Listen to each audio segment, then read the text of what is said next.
প্রিয় দর্শক মন্ডলী, আসসালামু আলাইকুম। আজকে একটি দুঃখের বিষয় নিয়েই আমার মতামতগুলো শেয়ার করব আপনাদের সাথে। আপনারা জানেন যে সম্প্রতি 9 তারিখ প্রকাশ্য দিবালোকে মিটফোর্ড হাসপাতালের সামনে কি নির্মমতা বা বর্বরতা আমরা দেখলাম। এই ধরনের ঘটনা গত 16 বছর ফ্যাসিবাদের সময় আমরা অনেক ঘটনা দেখেছি। অনেক ঘটনা আমরা এই ধরনের নির্মম বর্বর ঘটনা আমরা দেখেছি, কিন্তু সংশ্লিষ্ট মহল থেকে কোনো কার্যকরী পদক্ষেপ নেওয়া হয়নি। সরকারের পক্ষ থেকে বা রাজনৈতিক দলের পক্ষ থেকে কোনো কার্যকরী পদক্ষেপ নেওয়া হয়নি। যারা দোষী, যারা অপরাধী, তাদেরকে শাস্তির আওতায় আনা হয়নি। তারা ছাড় পেয়ে গেছে, তারা কোনো দলের লোক বলে অথবা সেই শাসক গোষ্ঠীর ছায়ায় তারা পার পেয়ে গেছে, এবং এই ধরনের ঘটনা ঘটতেই ছিল। আমি অনেক ঘটনার মাঝে একটি ঘটনাই আপনাদেরকে মনে করিয়ে দিতে চাই। 2012 সালে আপনাদের হয়তো মনে আছে যে বিশ্বজিৎকে কিভাবে চাপাতি দিয়ে কুপিয়ে কুপিয়ে প্রকাশ্য দিবালোকে হত্যা করা হয়। সন্ত্রাসী ছাত্রলীগের গুন্ডারা এই কাজটি করে। আইন শৃঙ্খলা বাহিনী নির্বাক কোনো ব্যবস্থা গ্রহণ করেনি, সরকার কোনো ব্যবস্থা গ্রহণ করেনি। শুধু লোক দেখানো, তামাশা করা, ওই জিডি ফাইল করা এবং মামলা দায়ের করা, এইসব হয়েছে। কিন্তু আজ পর্যন্ত এটার কোনো বিচার হয়নি।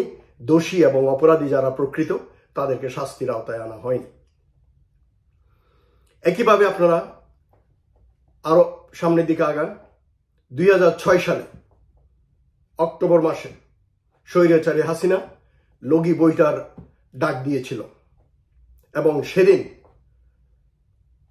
বিরোধী দলের সমর্থকদেরকে রাস্তায় পিটিয়ে, লগি বইটা দিয়ে পিটিয়ে সাপের মতো হত্যা করা হয়, এবং হত্যার পর তাদের মৃতদেহের উপর উল্লাস এবং নৃত্য করে। এই ধরনের বর্বরতা আধুনিক সভ্য জগতে কোথাও দেখা যায় না।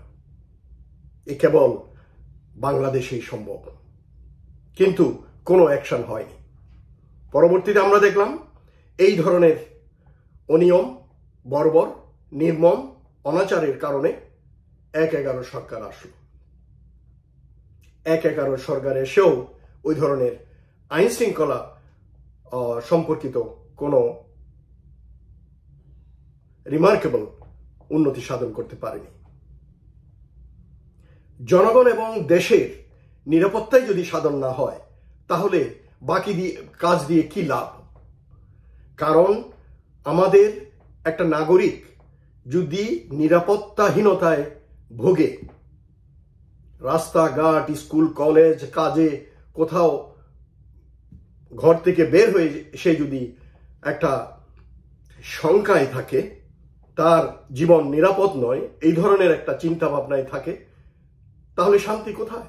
আমরা কোথায় আগাচ্ছি? তারপর দেখেন 16 বছর সেই স্বৈরাচারের ফ্যাসিবাদের নিষ্পেষণের পর 5ই আগস্ট সফল বিপ্লবের পর, জুলাই বিপ্লবের পর সবাই স্বপ্ন দেখেছিল যে আমরা একটি নতুন বাংলাদেশ বিনির্মাণ করব। কিন্তু আমরা প্রাথমিকভাবে প্রথম দিকে সকল রাজনৈতিক দল, সকল শ্রেণী পেশার মানুষ এক থাকলেও, জাতীয় ঐক্যের কথা বললেও, একসাথে দেশকে বিনির্মাণের সুর তুললেও, কিন্তু আজকের সময়ে দাঁড়িয়ে পুরো জাতি, সকল রাজনৈতিক দল, বিভিন্ন শ্রেণী পেশার মানুষ বিভাজিত, এবং এই কাজটা খুব সুকৌশলে করেছে আমাদের দেশের শত্রু ভারতের গোয়েন্দা সংস্থা। এবং তাদের দোসর আওয়ামী লীগের লেসপেন্সার। তারা বিভিন্ন জায়গায় এখনো বসে আছে, তাদেরকে রিমুভ করা হয়নি। আমরা দেখলাম ডক্টর ইউনূসের সরকার আসার পর উনি he is an excellent man, he is a global man, he is a Nobel laureate, কোনো সন্দেহ নাই। এবং ওনার চিন্তা ভাবনা খুবই উঁচু মানের, কিন্তু দুঃখের সাথে বলতে হয়, এটা অস্বীকার করার কিছু নাই। দেশ পরিচালনা আর কোনো কোম্পানি বা এনজিও, নন প্রফিট অর্গানাইজেশন পরিচালনা করা এক নয়। আমরা দেখলাম যোগ্য নয়, অযোগ্য কিছু লোককে উনি ওনার টিমে ঢুকালেন এবং ফলশ্রুতিতে কি হচ্ছে? কাজের অগ্রগতি হচ্ছে না। আশানুরূপ ফল জনগণ আজ এই 11-12 মাস পরেও পায়নি। This is one of this law and order situation. আরে ভাই, পুলিশে রিক্রুট করতে কতদিন লাগে? হোম মিনিস্টার, আইজি পুলিশ চিল্লাচ্ছে যে পুলিশের এখনো তাদের ভয় কাটেনি, ভয় কাটেনি। আরে যাদের ভয় আছে তাদেরকে বের করে দেন। আমাদের বাংলাদেশে হয়তো হাজার হাজার তরুণ আছে, চাকরি দরকার, সুস্বাস্থ্য, মেট্রিক পাস, ইন্টারমিডিয়েট পাস। আজকে ঘোষণা দেন, কালকে স্কুলের মাঠে লাইন ধরে সবাই দাঁড়াবে। রিক্রুট করেন, ব্যাকগ্রাউন্ড চেক করে। রিক্রুট করে কয় মাসের ট্রেনিং লাগে একটা কনস্টেবলের? 2 থেকে 3 মাস, দ্যাটস ইট। তারপর ওদেরকে কাজে লাগান। এইটা করলেন না। তারপর আমি এবং আরো অনেক সুশীল সমাজের অনেকে এই আইডিয়াটা দিয়েছিল যে সশস্ত্র বাহিনীর অনেক অবসরপ্রাপ্ত সদস্য আছে যারা 50 বছরের নিচের সময়ে রিটায়ার্ড গেছে, তারা শিক্ষিত, সুপ্রশিক্ষিত, রেডিমেড ওয়ার্কফোর্স। তাদেরকে কন্ট্রাক্ট বেসিসে 2 বছরের জন্য আনেন, কাজে লাগিয়ে দেন। পুলিশের ছোটখাটো নিয়ম কানুন যা আছে তা একটা ওরিয়েন্টেশন করে। সো এই দোষ দিলে তো খালি বারবার হবে না। আইজি পুলিশ কালকে বলতেছে, আমি শুনতেছি যে পুলিশের ভিতরে এখনো ভয় আছে, তারা ঠিক মতো কাজ করতে পারতেছে না। ওইসব ভংসং ছাড়েন, কাজ করতে হবে, দেশের মানুষকে নিরাপত্তা দিতে হবে। না পারলে আপনারা চলে যান। দেশের জন্য জান দেওয়ার জন্য আরো অনেক লোক আছে, নিঃস্বার্থভাবে কাজ করার মতো আরো অনেক লোক আছে।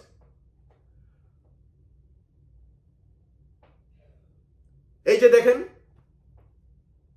5ই আগস্টের পর 8ই আগস্টে সরকার গঠন হলো। তারপরে লোকজনের যে স্বপ্ন, তার স্বপ্ন আস্তে আস্তে ছিন্ন ভিন্ন হয়ে যেতে লাগলো। রাস্তাঘাটে ধরে লোকজনকে পিটানো শুরু করলো। হ্যাঁ, মানুষের ক্ষোভ থাকবে, পুঞ্জীভূত ক্ষোভ মানুষের মনে থাকবে। আমরা হিউম্যান বিইং, কিন্তু আমাদের মানুষকে বুঝাতে হবে, রাজনৈতিক দল তাদের কর্মীদেরকে বুঝাতে হবে, সরকার জনগণকে বুঝাতে হবে যে এটা সভ্য জগৎ, সভ্য সমাজ, আমরা সভ্য জাতি হতে চাই। আমাদের মনের ভিতর পুঞ্জীভূত ক্ষোভ থাকবে বলে রাস্তাঘাটে ধরে কাউকে আমরা পিটালাম, মারলাম, তা হতে পারে না। জুতার মালা পরিয়ে দিলাম, এটা হতে পারে না। ক্ষোভ আমারও আছে, আপনারও আছে, 18 কোটি মানুষের ক্ষোভ আছে। 18 বছরে, গত 16 বছরে ফ্যাসিবাদের দোসর যারা ছিল তাদের কর্মকাণ্ডের জন্য তাদের উপরে পুলিশ বলেন, বিভিন্ন বাহিনী বলেন, বিভিন্ন সচিবালয়ের সচিবদের কথা বলেন, এবং আওয়ামী লীগের দোসররা বিভিন্ন জায়গায় থেকে যেভাবে জনগণের উপর অত্যাচার করেছে তাদের উপরে। কিন্তু আমার ভাই ও বোনেরা, এটা ঠিক নয়। আমরা তো দুনিয়ার কাছে সভ্য জাতি হিসাবে পরিচিত হতে চাই। আইন কোনো অবস্থায় নিজের হাতে তুলে নেওয়া উচিত না। অনেকে হয়তো বলে, না এটা বলা সোজা, কিন্তু আসলে করা যায় না। না, ইউ ক্যান ডু ইট, করতে হবে আমাদের। আমরা যখন ঐক্যমত্যে আসি তখন একটা কাজ সাধিত হয়। 1971 সালে দেখেন, বাংলাদেশের সেই 7.5 কোটি জনগণ যখন এক হয়েছিল, তখন মুক্তিযুদ্ধে ঝাঁপিয়ে পড়ে আমাদের দেশকে স্বাধীন করেছিল। এর পরবর্তীতে কয়েকটা গণ অভ্যুত্থানের ফসল আপনারা দেখেন, বিভিন্ন স্বৈরাচারী এবং ফ্যাসিবাদকে ক্ষমতা থেকে সরিয়ে দেওয়া হয়েছিল। একইভাবে এই 24 যে জুলাইয়ের আন্দোলন, তাতে কি হয়েছে আপনারা দেখেন। যেখানে পুরো সরকারের সকল রাষ্ট্রযন্ত্রকে ব্যবহার করা হয়েছে বাংলাদেশের 18 কোটি মানুষকে নিষ্পেষিত, নির্যাতিত করার জন্য, তাদের বিরুদ্ধে দাঁড়িয়ে আমাদের দেশের ছাত্র জনতা বুক পেতে দিয়ে, বুকের রক্ত ঢেলে দিয়ে রাস্তায় স্বৈরাচারকে দূর করেছে, আমাদের কাঙ্ক্ষিত স্বাধীনতা অর্জন করেছে। কিন্তু আমরা তো স্বাধীনতার পথে হাঁটতে পারছি না, কারণ আমাদের দেশের যারা শত্রু তারা আমাদের ভিতরেই বিভাজন সৃষ্টি করছে। এই কথাটা খেয়াল রাখতে হবে। বিভিন্ন জায়গায় মবক্রেসি হচ্ছে, ধরে মারতেছে, কোর্টে নিচ্ছে, ওখানে ধরে মারতেছে, অ্যারেস্ট করতে গেছে ওখানে মারতেছে, রাস্তাঘাটে মারতেছে।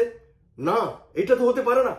আপনি ধরছেন, ধরে পুলিশের হাতে দেন, আইনের হাতে তুলে দেন, সেনাবাহিনীর হাতে তুলে দেন,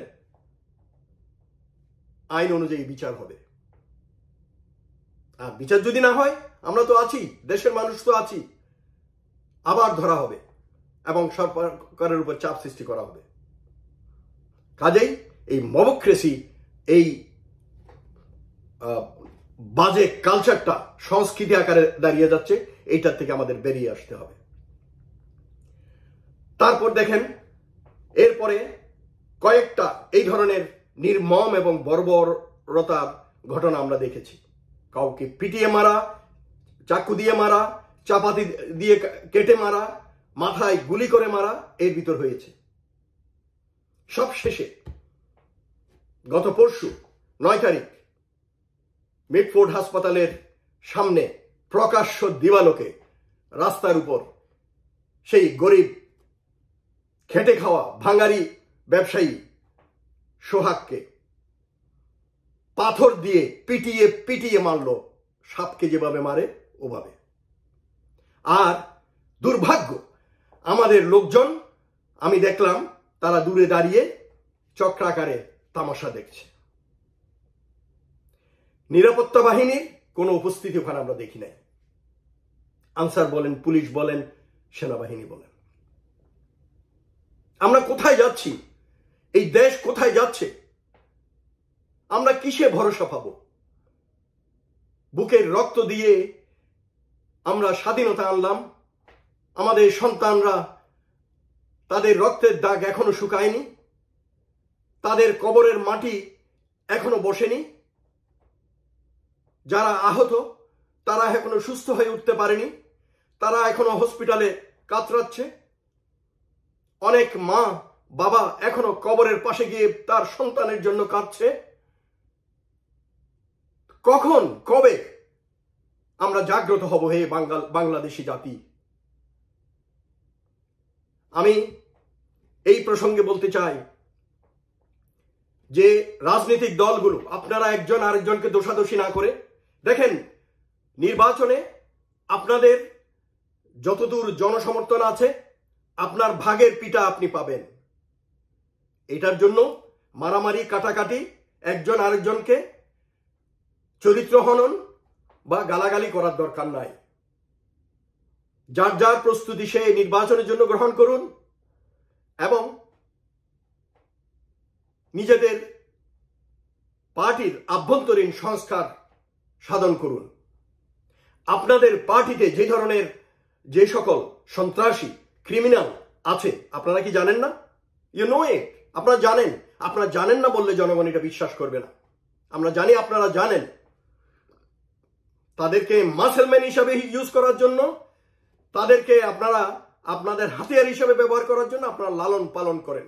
এই ধরনের ঘটনা ঘটার পর তাদেরকে ওখান থেকে বাঁচিয়ে দেন।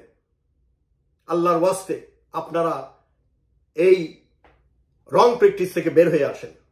রাজনৈতিক নেতৃবৃন্দ, রাজনৈতিক দল, আপনারা একজন আরেকজনের সাথে সহমর্মিতা এবং সুন্দর পারস্পরিক ব্যবহার করুন।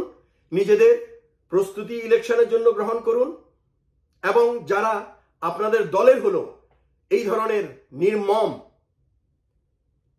বর্বর ঘটনার সাথে জড়িত, যারা চাঁদাবাজি, যারা দখলবাজি যারা সমাজে শান্তি শৃঙ্খলা বিনষ্টের সাথে জড়িত তাদেরকে আপনারা আপনাদের টিম তৈরি করুন।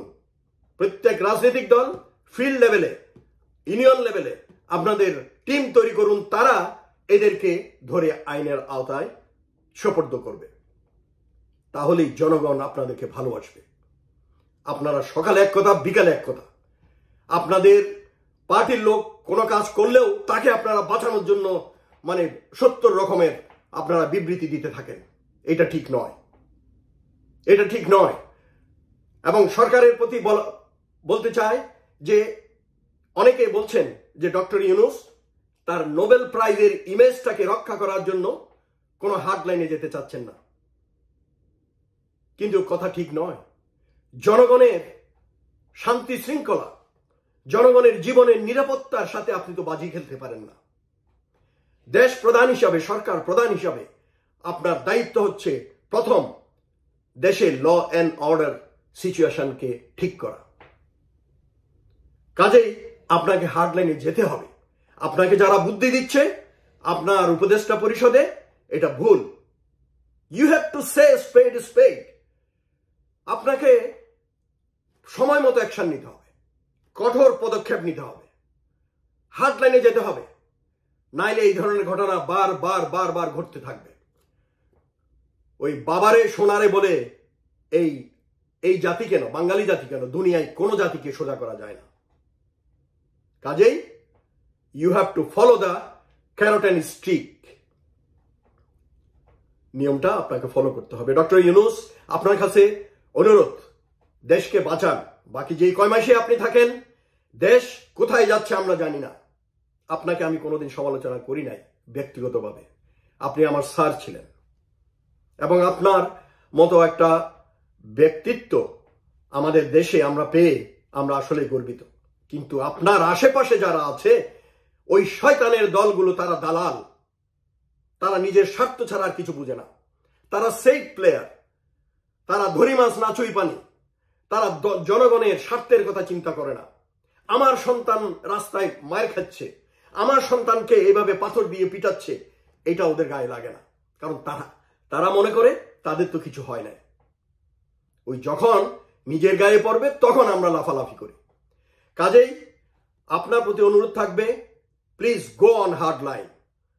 কঠোর পদক্ষেপ আপনাকে নিতে হবে এবং তাড়াতাড়ি অবিলম্বে এদেরকে ধরে, বিশেষ করে এই ঘটনার সাথে যারা জড়িত তাদেরকে ধরে, video footage clear, very clear, তাদেরকে ধরে প্রকাশ্যে, দরকার হলে আইন এক্সিকিউটিভ অর্ডারের মাধ্যমে আপনি পরিবর্তন করে প্রকাশ্যে ফাঁসি দেন। Just give it. দেখেন বাংলাদেশের আইন শৃঙ্খলা কোথায় যায়। এত নরম হলে চলবে না, এত নরম হলে চলবে না। দেশের কল্যাণের জন্য আপনাকে কিছু করতে হবে। তারপর আইন শৃঙ্খলা রক্ষাকারী বাহিনী নির্বাক হয়ে থাকলে হবে না, আপনারা ভয় পেলে হবে না। আপনাদের দায়িত্ব পালন করতে হবে। দায়িত্ব যদি পালন করতে না চান, আপনাদের যদি ভয় লাগে, তাহলে ইউনিফর্ম আর বেল্ট খুলে দিয়ে চাকরি থেকে চলে যান এবং প্রশাসন এদের বিরুদ্ধে কার্যকরী পদক্ষেপ গ্রহণ করুন। এখানে কোনো শর্টকাট নাই। তারপর সেনাবাহিনীর প্রতি আমার বলার থাকবে, ম্যাজিস্ট্রেসি পাওয়ার সেনাবাহিনীকে কখনো দেওয়া হয়নি, এইবার দেওয়া হয়েছে। এরপরও আশাব্যঞ্জক ফল জনগণ দেখছে না। দৃশ্যমান আশাব্যঞ্জক ফল দেখাতে হবে, সোজা কথা। কোনো এক্সকিউজ নাই, কেউ কোনো এক্সকিউজ দিতে পারবে না।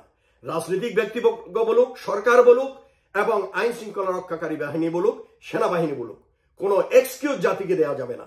দায়িত্ব আপনাদের পালন করতেই হবে। যদি না পারেন, হাত খাড়া করে দেন। বাংলাদেশের 18 কোটি মানুষ এটার একটা ব্যবস্থা করবে কিভাবে কি করতে হয়। তো সেজন্য অনুরোধ থাকবে, সেনাবাহিনী আপনাদের গোয়েন্দা সংস্থার মাধ্যমে এই ধরনের অপারেশন আগে অনেক চালানো হয়েছে, ক্লিন হার্ট চালানো হয়েছে, এর আগে আরো ভালো ভালো অপারেশন চালানো হয়েছে ইন এইড অফ সিভিল পাওয়ার। এগুলো থেকে শিক্ষা গ্রহণ করুন এবং সুষ্ঠুভাবে, কোনো রাজনৈতিক ভাবে ইনফ্লুয়েন্স না হয়ে দেশের স্বার্থের জন্য, জনগণের স্বার্থের জন্য নিরপেক্ষভাবে শান্তি শৃঙ্খলা উন্নয়নের জন্য আপনারা কঠোর পদক্ষেপ গ্রহণ করুন। শুধু মুখ দিয়ে বললে হবে না, কে কি বললো এটা খেয়াল করবেন না। কিছু ইউটিউবার আছে, কিছু বাংলাদেশের ভারতের দালাল আছে, তারা সেনাবাহিনী হিসেবে বিরুদ্ধে প্রপাগান্ডা করছে। আপনারা এগুলো গায়ে লাগাবেন না। আপনারা ডু ইয়োর জব, যেটা সঠিক এটা করেন, কিন্তু গায়ে কালি লাগাবেন না। গায়ে কোনো দল মত এগুলার গন্ধ লাগাবেন না। নিরপেক্ষভাবে দেশের আইন শৃঙ্খলা উন্নয়নের জন্য, জনগণের উন্নতির জন্য, জনগণ যাতে শান্তিতে ঘুমাতে পারে এই জন্য আপনাদেরকে কাজ করে যেতে হবে।